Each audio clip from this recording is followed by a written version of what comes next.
So yesterday we heard quite a bit about, from the Railway Ministry, for example, about, so let's say, some of the delays that we're seeing between the investment from the OEM, LSP and railway side. What's your perspective on how this is going to develop now? Because obviously we've heard the autohub is on hold now, so it's a bit disappointing.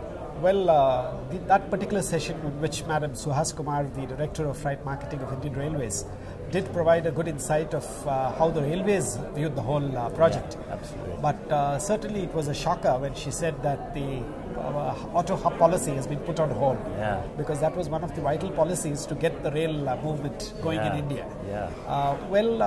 If that is going to be the case, I think because rail investment in hardware is going to be very heavy in terms of building auto wagons, specialized auto wagons, which need to be approved. And the gestation period for such approvals in India takes anywhere between 2 to 3 years. So I think overall, the whole rail project will be deferred by about 4 to 5 years.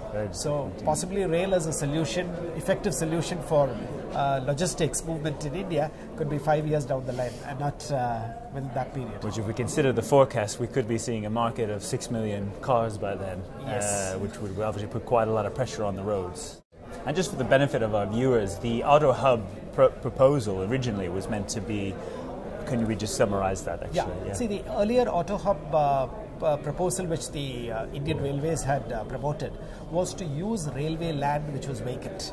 So they thought it would be a very good commercial decision because certain vacant lands available in many of the vital railway stations could be profitably used by them by privatizing it and handing it over to a private operator, whereby the cars could be aggregated at the origin and the destination.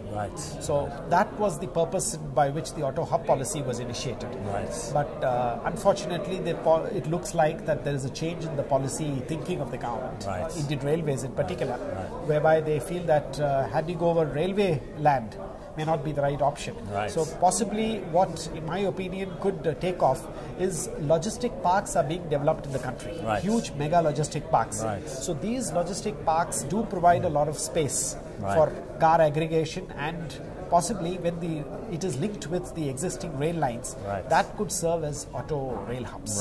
But we probably need a reform or a GST introduction before an aggregate type of yard could really come together, or would you say no? I would say it has got nothing to do with the GST because these are going to be exclusively rail yards, which is not prevalent in India today. It is only a makeshift arrangement that is there in certain odd stations in the north and the south. So I think these auto rail hubs will serve at least the purposes of aggregating the cars required for loading by rail. Because you need sufficiently a large amount of space. Each rail is going to take about 350 cars, so it's quite a space. Absolutely. And if, say, a few manufacturers or OEMs combine together, then the space requirement could be possibly much larger.